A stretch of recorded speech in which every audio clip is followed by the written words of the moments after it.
Wir untersuchen Vernetzung und kooperative Kunstprojekte an verschiedenen Orten der Welt, um zu zeigen, dass die Kunstproduktion der Moderne nicht nur in Paris, Wien und Berlin stattfand, wie es in der Kunstgeschichte noch immer ein gängiges Narrativ ist.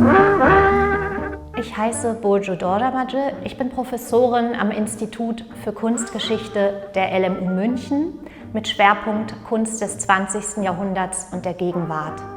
Seit 2017 leite ich ein europäisches Forschungsprojekt, das ERC-Projekt Relocating Modernism, Global Metropolises, Modern Art and Exile, kurzum METROMOD.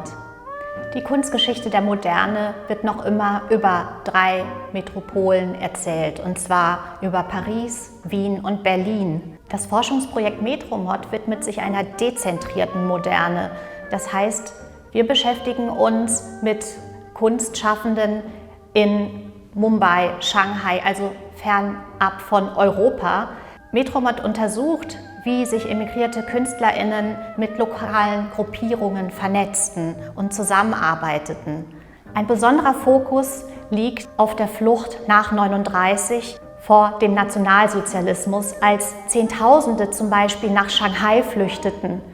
Etwa 1000 Emigrierte ließen sich in Istanbul nieder. Viele gingen nach London.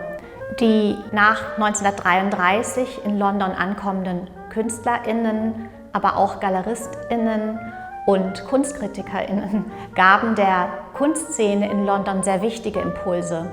Viele ankommende Emigrierte eröffneten Galerien in London. Kunst der Zwischenkriegszeit, die kontinentale Moderne in London und in Großbritannien Anerkennung fand.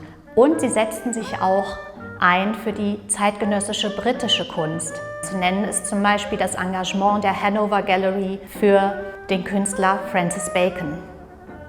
Dem Projekt ist es wichtig auch zu zeigen, dass die Fluchtbewegung nach 2015 kein singuläres Phänomen ist, sondern Flucht, Exil und Migration haben ihre eigene Geschichte. In der ersten Hälfte des 20. Jahrhunderts finden wir Fluchtbewegungen, die von Europa wegführen. Das heißt, KünstlerInnen flohen vor Diktatur, Verfolgung und Krieg und gingen weg von Europa.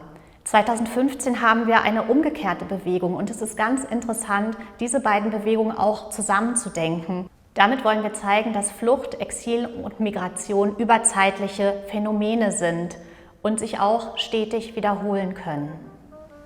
Diese Stadtspaziergänge verbinden die historische Erfahrung von Exil in der ersten Hälfte des 20. Jahrhunderts mit einer zeitgenössischen Wahrnehmung.